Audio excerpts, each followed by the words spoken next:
నమస్తే అండి, welcome to Suvarna media. నెల్లూరులోని విఆర్సి గ్రౌండ్ లో 3 రోజులు అయితే ఫుడ్ ఫెస్టివల్ ప్రోగ్రామ్ జరుగుతుందండి. So sea food festival program అని ఇక్కడ కండక్ట్ చేశారు. సో 5, 6, 7 తేదీల్లో అయితే ఇక్కడ ఈ కార్యక్రమాలు అయితే జరుగుతున్నాయి. అలాగే ఒక పక్క అయితే సీ ఫుడ్ ఫెస్టివల్ అని చెప్పి నెక్స్ట్ ఇట్లా రైతులకు సంబంధించి సేంద్రియ వ్యవసాయ సంఘంలో పండించిన పంటలు ఇక్కడ స్టాల్స్ గా ఏర్పాటు చేస్తున్నారు. సో వాటి విశేషాలు ఏంటో, ఏమేమి స్టాల్స్ ఇక్కడ ఏర్పాటు చేస్తున్నారు, సో రైతులు స్వయంగా పండించిన పంటలు, సేంద్రియ పంటలు ఇక్కడ స్టాల్స్ అయితే పెట్టున్నారండి. ఫస్ట్ మనం వెళ్ళి ఏమేమి ఉన్నాయో ఇక్కడ మనం వివరాలు అడిగి తెలుసుకుందాం.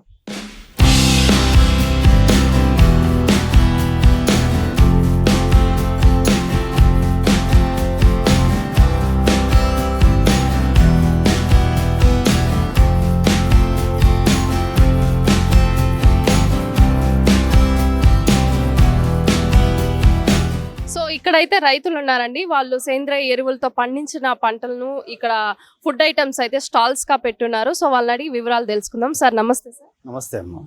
ఏమేమి ఐటమ్స్ ఉన్నాయి ఇక్కడ స్టాల్లో ఎవరు ఏంది పండించారో ఆ వెరైటీలన్నీ ఇక్కడ పెడతారమ్మా. దాంట్లో భాగంగా మైపాడు నుంచి చక్రవర్తి అని ఫస్ట్ కులాకరు, నవర, బహురూపి అనే రకాలు పండించాడు.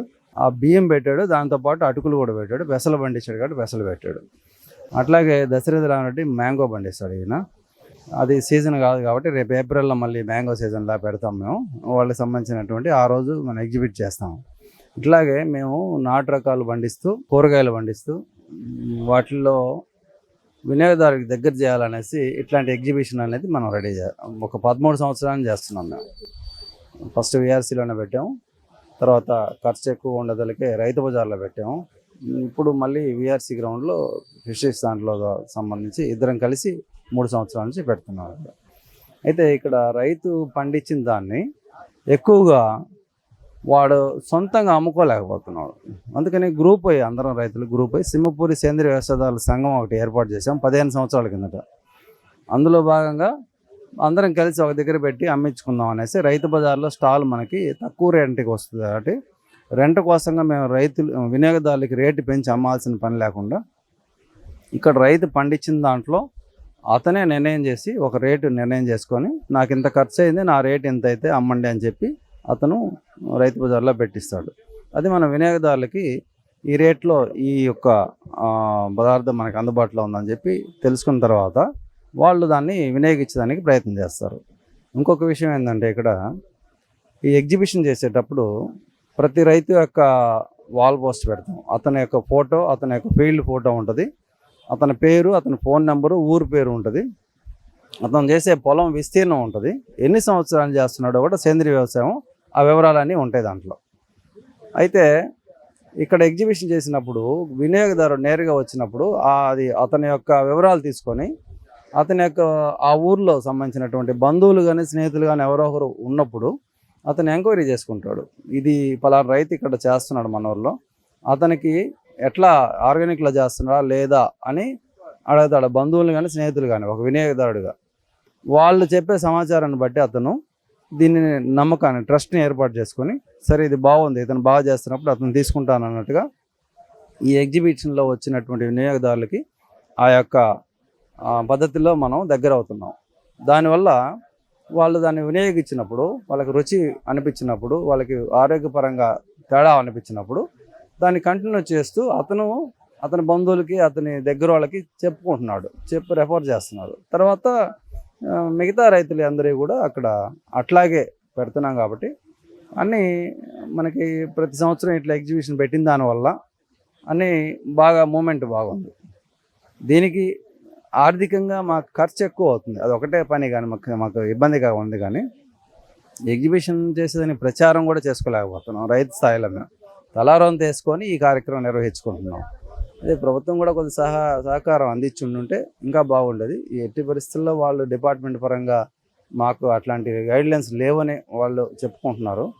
ప్రత్యేకత తీసుకోగలిగితే ఆర్గానిక్ మీద రైతులకి ఇట్లాంటి సౌకర్యాలు కానీ ఏర్పాటు చేయగలిగితే చాలా మంచి భవిష్యత్తులో రైతులు బాగుంటారు, వినియోగదారులకు మంచి వస్తువు కూడా అందద్ది, నమ్మకం కూడా ఏర్పడుద్ది ఇక్కడ దీనివల్ల. ఎక్కడంటే అక్కడ పండించింది, ఎవరంటే వాళ్ళు పండించింది ఆర్గానిక్ అని చెప్పి అమ్మేవాళ్ళు కూడా ఉన్నారు. నెల్లూరులో 10 షాపులు ఉన్నాయి, నెల్లూరులో ఆర్గానిక్ షాపులు. కానీ ఎవరు జెన్యున్గా అమ్ముతున్నారు అనేది కస్టమర్ ఒక అపనమ్మకంతోనే తీసుకుంటున్నాడు. ఇట్లా రైతుల ద్వారా మనం పండించిందని కానీ ఒక దగ్గర స్టాల్ ఏర్పాటు చేసి ఇట్లా ఈ విధంగా కానీ వినియోగదారులకు అందించగలిగితే నాణ్యమైన వస్తువుని ఇవ్వగలగచ్చు, వినియోగదారుడు కూడా సాటిస్ఫై అవుతాడు. ఏంటి సార్ ఈ స్టాల్ యొక్క ప్రత్యేకత ఏంటి? నమస్కారం అండి. నా పేరు జనపరెడ్డి వెంకటరమణ. నాది కామరాజపేట అనే గ్రామం, గోకవరం మండలం, తూర్పుగోదావరి జిల్లా నుంచి వచ్చాను.